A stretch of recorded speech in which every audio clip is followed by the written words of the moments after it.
Hey, hey, what's shaking? Hey, Mark. Welcome to. You probably never heard of me. Hey, yeah, thanks for having me. Sorry, I look like I'm in witness protection here, but I got to get out of the house, and I don't want to get yelled at on the street. Well, first off, we want to say Mazeltov, considering your brand new special just came out last night, which was incredible. Oh, thanks, It was Fatty. awesome. Appreciate it. You know what's Thank you. amazing? We even see before it started, before aired. It even said there was people waiting. Like it was. I've never seen anything like that before. It literally had a list of 600 people waiting just until it turned on right the second.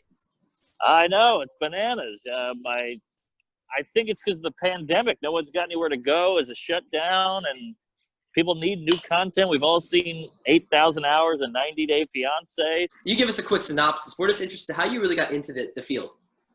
Well, I couldn't do anything else. Oh, sorry. This is classic New York bullshit. There's a goddamn jackhammer going. It's like out of a shitty movie. Are you in Manhattan or Brooklyn? I'm in Manhattan, West Village. I'm walking down 6th Avenue right now. Come on! Thank you. Look at that. A guy stretching. Said he saw the special. Thank you. Yeah, Queen. All right, look at that. Wow, there's a 9/11 here. That's a fucking beauty. Hold on. You show it. Oh, that's probably like an 87 right there. You think? I mean, I would say maybe even 70s. What would you say? Yeah, it's an SC. Yeah. So yeah, you're probably right. It's either late 80s or late 70s. Wow, that is beautiful. All right. It comes with a little labia. Yeah, so I got into comedy. I was a waiter at a restaurant in Baton Rouge, Louisiana, and another guy was working there, and he said, "Hey, you're pretty funny. You should try stand-up." And in my head, I saw stand-up as like, oh, that's fucking Seinfeld and Cosby and George Carlin. I could never do that. I'm a piece of shit. I'm nobody. I'm a drunk. I'm an idiot. And he said, "Oh, well, try it." And I said, "Fuck it." So I put a couple of minutes together, got really drunk, drove out to Lafayette, Louisiana with him. And I remember going to Lafayette because I was like, I won't know anyone here. This will be good. And I got really drunk and talked about Family Feud. That was one of the bits, how they say good answer for everything. And I was like, that's weird. And I didn't know anything about writing a joke. I didn't know anything about stand-up or being on stage or the light or the microphone. And I just tried it, and it went okay. I mean, it was like a shitty job. I ran the light, but I was hooked. I was like, this is something to do and work towards and try out. And that was it. And so you would say, so you basically just were from the ground up in Louisiana, and from there you just start building more and more of a base until you eventually moved to New York City, correct? That is correct, sir. Yeah, eventually moved to New York. There's a ceiling, and the ceiling is, Brad Williams' height in Louisiana. You're not going to get anything done. Exactly. So you got to get out of there. And I had zero going on in my life. I was rudderless. I had no prospects. So one of the beauties of having zero going on is you have all the time in the world and you have nothing to lose. So I said, fuck it, let's go to Manhattan. Screw it. Yeah. Mark, if you had to look at like one experience, what would you say is the worst that you've ever bombed? Because I mean, you're an amazing comic. I think the worst, I did the warm-up for the VMAs in Manhattan in the Radio City Music Hall.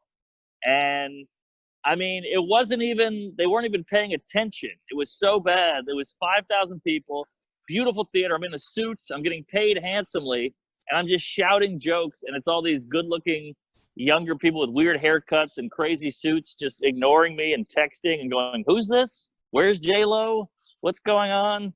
Where's Ariana Grande? Who's this douche? And it was so humiliating. It was the longest 10 minutes of my life. And that was bad. But let's see, what else?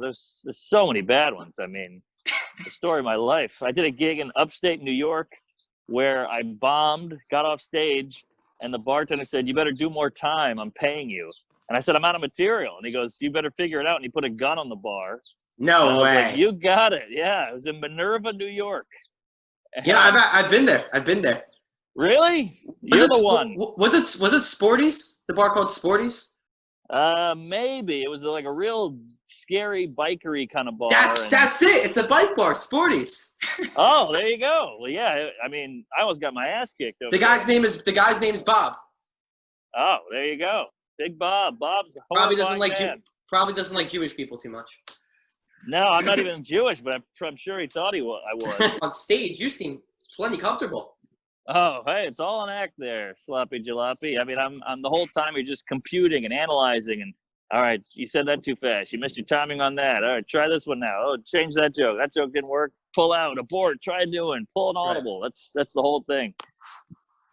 When Yeah, it comes to your special now currently, why did you decide to actually release Out to Lunch on YouTube as opposed to any of the network channels like Comedy Central or HBO? Because you are a renowned comedian, so how come you decided to go the YouTube route? Pretty easy decision. No one else would have me. Trust me, I tried. People always say that. Why don't you do Letterman? Why don't you do comedy? I'm like, they still have to book you. So I filmed this hour myself because I felt like everybody was getting specials. I've been running this hour for years. I got to put it down, but nobody will buy it. Nobody wants to shoot it with me. So I said, all right, let's shoot it ourselves, and maybe that'll help them buy it. Maybe since it's all done and looks good and edited, maybe then they'll buy it, and they still wouldn't. So I just said, well, we have it. It's a pandemic. You can't do stand-up right now. Let's put the fucking thing on YouTube. And of course, everybody said, what are you, crazy? There's no money in that. And you're going to give it away for free? And I'm like, I don't know what else to do. So I'm doing it, and we'll see what happens. 100%. When it comes to a comedian that you would say is the best comedian to tour with, who would you say is the best comedian you've ever toured with? Like open for? Not open for, maybe just toured with just on the road, or open for. Well, yeah, because most comedy, that's the thing about comedy, is it's so solitary. I mean, you're all alone. It's just you going from place to place, and you meet different openers on the way. But so I've never really toured with a guy or a gal, but I have opened for people and toured with them. So like opened for Amy Schumer for probably 6 years, and I watched her go from clubs to arenas. I saw the whole trajectory. That was amazing. Private jets, 4 seasons. Wow. The whole thing. Celebrities, whatever. And then I've opened for Louis C.K. He was great. Seinfeld, he's awesome. Bill Burr, I'm for once or twice. And they're all great. All the funny guys are great. All the unfunny guys are dicks. 100%. I met Amy Schumer at the Comedy Cellar a couple of weeks ago. And that was, I wouldn't say a couple of weeks ago, more like a couple of months ago. And I have to say the Comedy Cellar is 100% the best venue I've ever been to. It's insane. Oh, yeah. Nothing like it. I mean, the Comedy Store is great. Don't get me wrong. They got the 3 different rooms and all these weird little passageways. But the Comedy Cellar, that tight box downstairs, it's everything about it is wrong. It's and special. Yet it all works. It's special. It's very really special. It's got something to it. Just the wood feels right and everything smells right and looks right. It's a beautiful place. Perfect for comedy. 100%. When it comes to your comedy, I know that you know more as like an observational type of comedian who actually gives a lot of like one-line jokes, etc. And you obviously run your show with Joe List, with Tuesdays with Stories. And how come you decide not to do like a storytelling format on stage? Because I mean, you're very good at that. So why do you decide to do the whole observational thing as opposed to storytelling? Hey, good question. Well done, sir. I've tried the story thing on stage. I don't have the courage for it. It takes a long time to set up, takes a lot of silences. I don't trust the crowd to like me that much. So I got to rapid fire jokes. I don't trust the crowd to not get bored. I have a real fear of boring people. Not boring people, but me boring them. And I just got to bring the heat, and I can't do stories because, sure, there's a big payoff at the end, but I need a payoff every 20 seconds or else I'm freaking out. So, I can't do the stories. And I've done a few storytelling shows. Like, This Is Not Happening. I did it twice, and it went okay, but it was grueling because I had to run that story, and I hated every second of it. I want to do jokes. I want to get rapid fire. I want to get punchlines. I want to get laughs. Yeah, because I remember you being on This Is Not Happening. I can't remember who was presenting at the time, whether it was Ari Shafir or Roy Wood Jr. But I'm just saying, your whole storytelling format, especially like with that whole teacher story, is one of the best stories I've ever heard. I remember actually getting my dad to watch it the other night, and he's like, "Oh my God, this guy's like hilarious."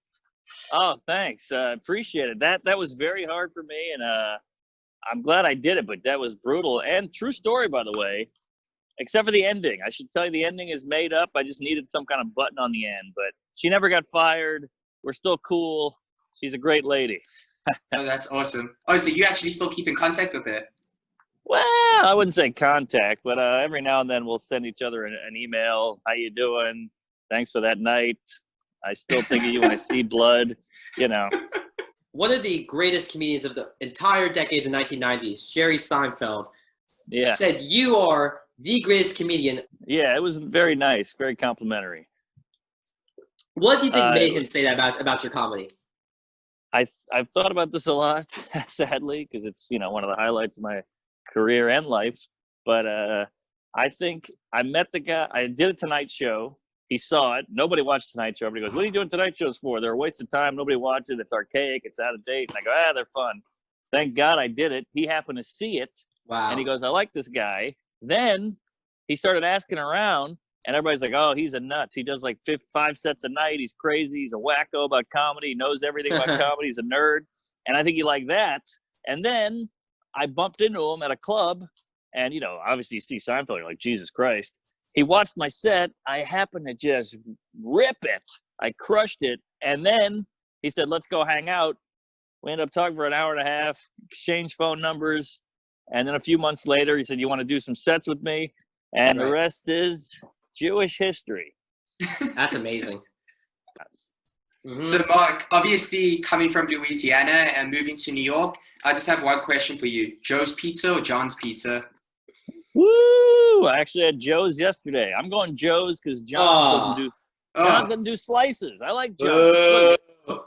I like it all. I like Papa John's. What the hell do I care? I like Papa John's too, actually. I like Papa John's too.